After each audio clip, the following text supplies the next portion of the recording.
आप देख रहे हैं सिटी इंडिया न्यूज चैनल, हक की आवाज।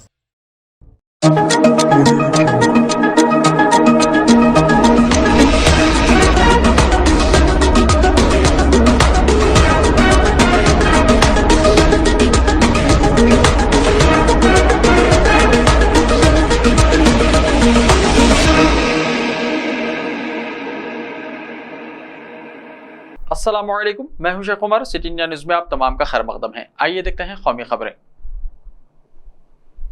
मुख्तलिफ अहम मसाइल पर अपोजिशन पार्टियों की मीटिंग। पार्लियामेंट के रवां बजट इजलास के दरमियान मुख्तलिफ मसाइल पर हिकमत अमली तय करने के लिए पीर के रोज अपोजिशन पार्टियों की मीटिंग हुई। पार्लियामेंट हाउस में वाक़ राज्यसभा में अपोजिशन लीडर और कांग्रेस के सदर मल्लिकार्जुन खड़गे के दफ्तर में मुनक्किद होने वाली इस मीटिंग में आम आदमी पार्टी और समाजवादी पार्टी ने भी इस मीटिंग में हिस्सा लिया।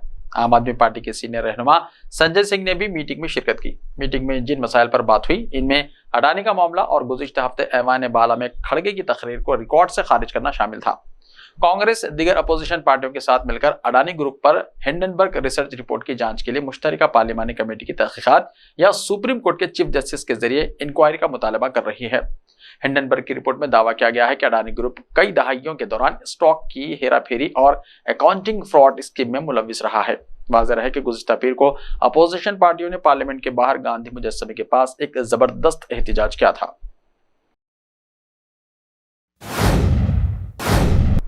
टक्कर देने के बाद लारी ड्राइवर ने 3 किलोमीटर तक कार को लारी के साथ घसीटकर आगे ले गया। उत्तर प्रदेश के मेरठ में एक लारी ने दहशत मचा दी। मेरठ में तेज रफ्तार लारी ने कार को टक्कर मार दी और रुके बगैर 3 किलोमीटर तक कार को घसीटकर आगे ले गई। इस दौरान लारी चंद दूसरी गाड़ियों से भी टकरा गई। इस वाक़े के बाद लारी से भागने की कोशिश करने वाले ड्राइवर को मुकामी लोगों ने पकड़कर पुलिस के हवाले कर दिया। पुलिस ने बताया कि लारी ड्राइवर शराब के नशे में था।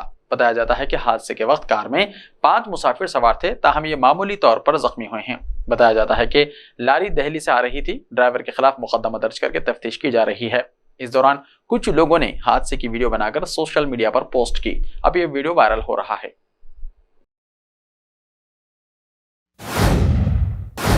बेंगलुरु में 14वीं एरो इंडिया का वजीर आजम के हाथों इफ्तिताह। वजीर आजम नरेंद्र मोदी ने आज बेंगलुरु में एशिया के सबसे बड़े एरो शो एरो इंडिया 2023 का इफ्तिताह किया। इवेंट के 14वें एडिशन में गैर मुल्की कंपनियों के साथ शराकतदारी कायम करने के लिए मुकामी आलात और टेक्नोलॉजीज की नुमाइश की जाएगी। भारतीय दिफाई शोबे में खुद कफील पर के जोर को भी नुमाइश में दिखाया जाएगा। तकरीब में 98 ममालिक की तकरीबन 809 कंपनियां हिस्सा ले रही हैं। हुक्काम ने बताया कि एरो इंडिया में तकरीबन 250 बिजनेस टू बिजनेस मुआहदे मुतवक्को हैं, जिनसे तकरीबन 75,000 करोड़ रुपए की सरमायाकारी की राह हमवार होने की उम्मीद है। इसका मकसद एरो स्पेस और दिफाई शोबों में सलाहियतों में मुल्क की तरक्की को जाहिर करते हुए एक मजबूत और खुद कफील वाले न्यू इंडिया के उरूज को फरोग देना है।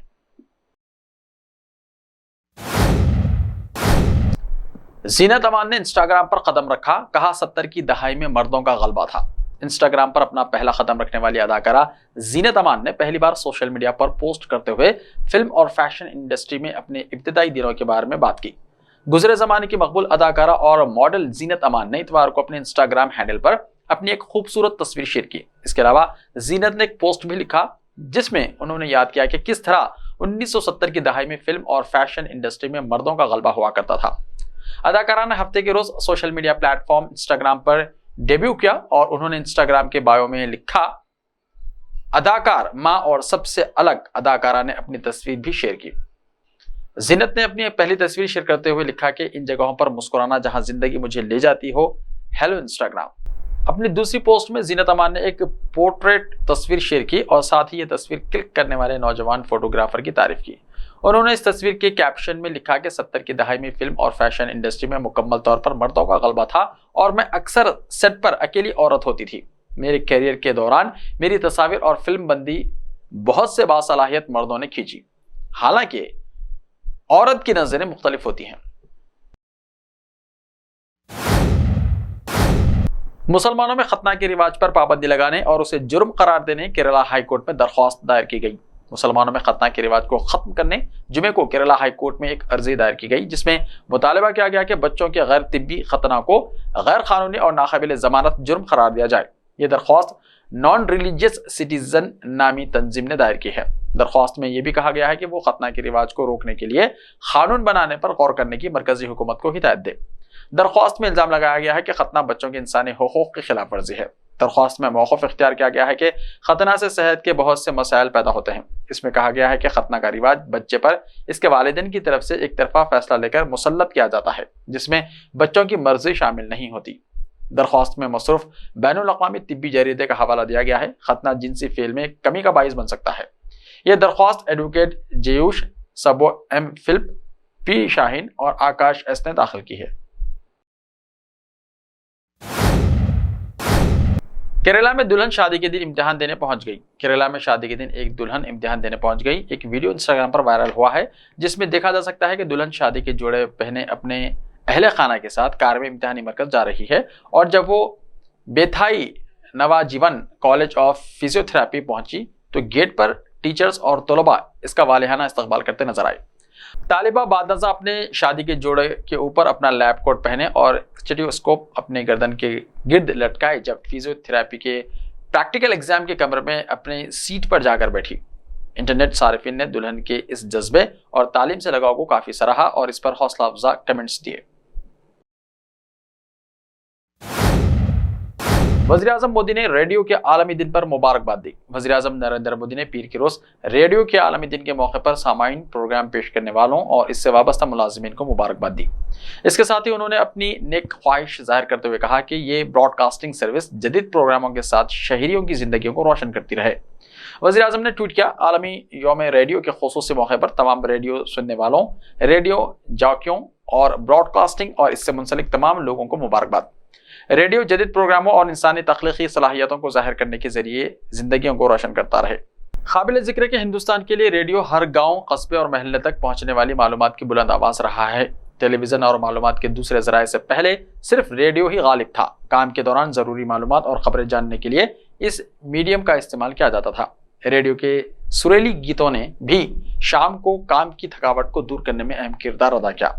आज भी बहुत से घरों में रेडियो इस्तेमाल होता है। दीगर जराये के अलावा रेडियो को सिर्फ ऑडियो मीडियम समझकर इसकी इफादियत को कम नहीं किया जा सकता। इस साल रेडियो के आलमी दिन का थीम रेडियो और अमन है।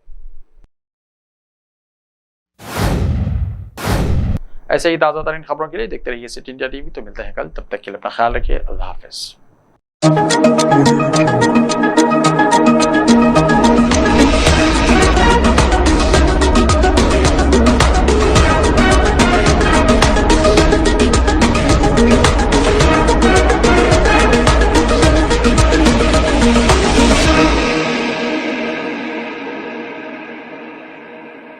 सिर्फ ख्वाबों से नहीं, घर बनते हैं इरादों से।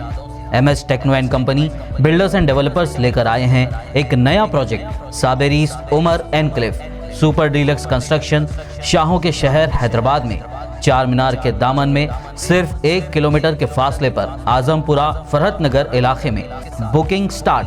मजीद तफसीलात के लिए रब्त करें 9959023786 9959023786 9581528002 9493854625।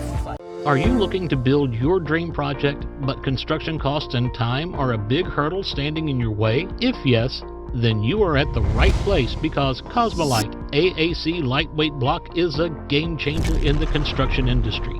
Our innovative technologies and highly experienced team can help your dreams come true. With our proven strategies, Cosmolite AAC block cuts down the requirements of steel and cement by 20%, saving 30% on construction costs and reducing construction time by 25%. Major builders and contractors have already switched over to Cosmolite AAC blocks because of the structure saving.